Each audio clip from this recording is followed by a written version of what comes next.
Aller plus loin, nous recevons l'écrivain Christian Salmon, l'auteur de ce livre, L'Empire du discrédit. Bonjour et bienvenue. Bonjour. Dans ce livre, vous racontez finalement comment fonctionnent ces figures comme Donald Trump aux États-Unis, Jair Bolsonaro au Brésil ou encore Alexei Milei en Argentine. Toutes cultivent une certaine outrance et aiment discréditer leurs adversaires. Alors elle plaît ou ne plaît pas, mais est-ce que cette outrance est finalement la principale source du discrédit que vous traitez dans ce livre ?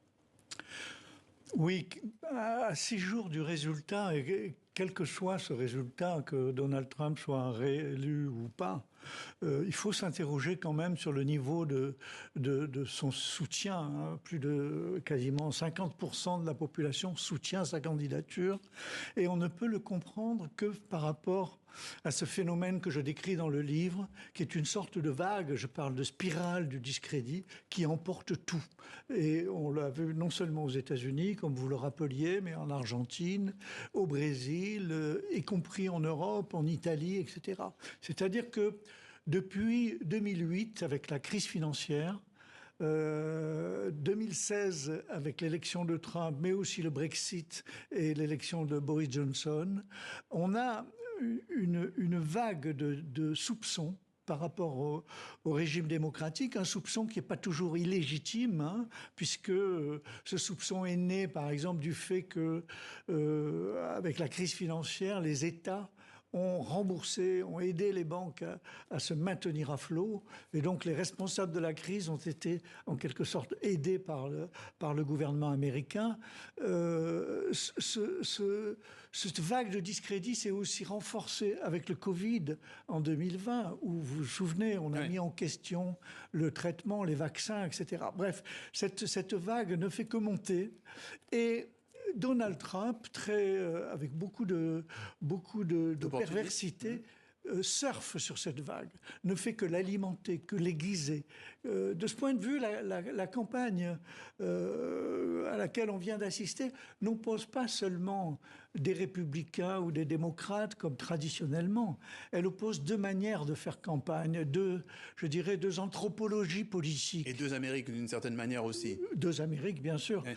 Et par exemple, le meeting de Trump et le meeting dont nous venons de voir les images, la comparaison des deux est assez On va revenir tout à l'heure justement à ce meeting de Donald Trump.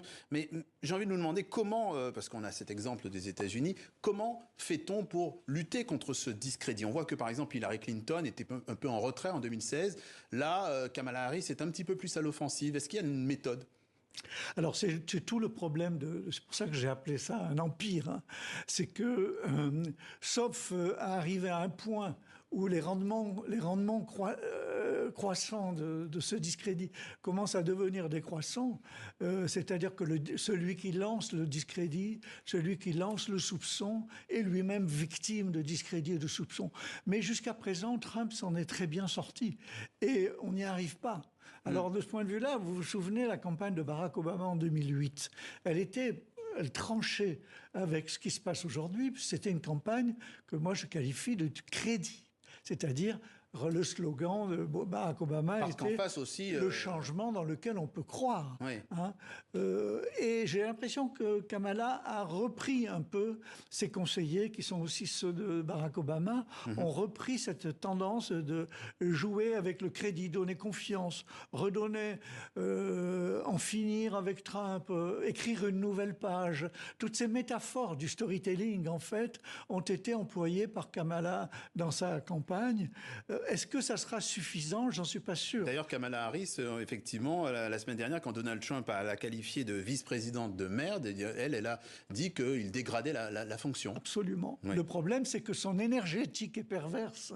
C'est-à-dire que l'énergétique de la campagne de Trump, c'est précisément de dégrader la politique, de jeter le soupçon sur la politique. Non pas de... Et ça marche vis-à-vis des électeurs. C'est ça aussi qui est important. C'est ça. C'est très efficace parce que, à la fois, on surfe sur le discrédit, sur la vague du discrédit, mais en même temps, on l'a fait monter.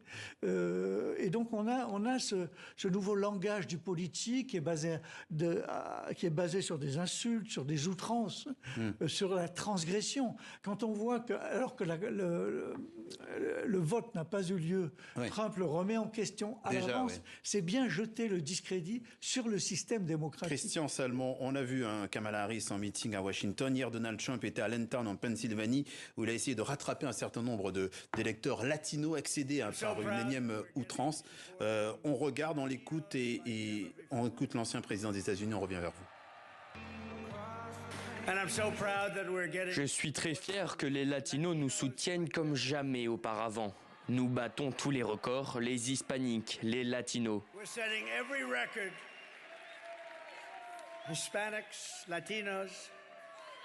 Personne n'aime plus que moi notre communauté latino et notre communauté portoricaine. Personne. Vous savez, c'est intéressant parce que j'ai fait plus pour Porto Rico que n'importe quel président, et de loin. Alors, on rappelle qu'il y avait un de ses soutiens qui avait comparé Porto Rico à une île flottante d'ordures. Là, finalement, il revient parce que finalement, cette outrance est contre-productive. Donald Trump essaie de rattraper le coup. Est-ce que c'est l'indication qu'il y a un boomerang qui peut lui revenir en plein visage? C'est toute la question de savoir jusqu'où on peut aller trop loin.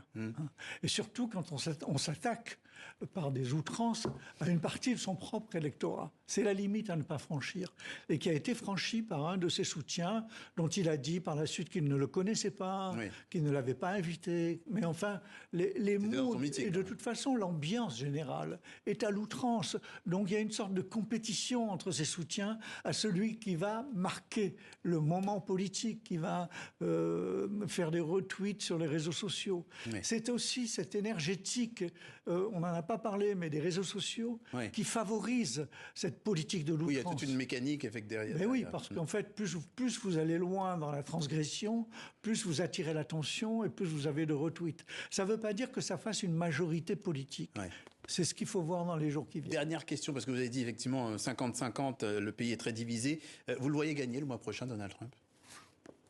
Écoutez, il y a deux réponses possibles. Soit il est allé trop loin et il y a une fatigue de l'opinion qui peut faire pencher la balance du côté de Kamala Harris, mais j'aurais tendance à penser qu'il est plus dans l'air du temps, il est plus dans l'esprit de l'époque que Kamala Harris, dans la mesure où il est vraiment le représentant, l'ambassadeur de cet empire du discrédit dont je parle. Il ne fait que ça, que discréditer, que jeter le soupçon, que dégrader.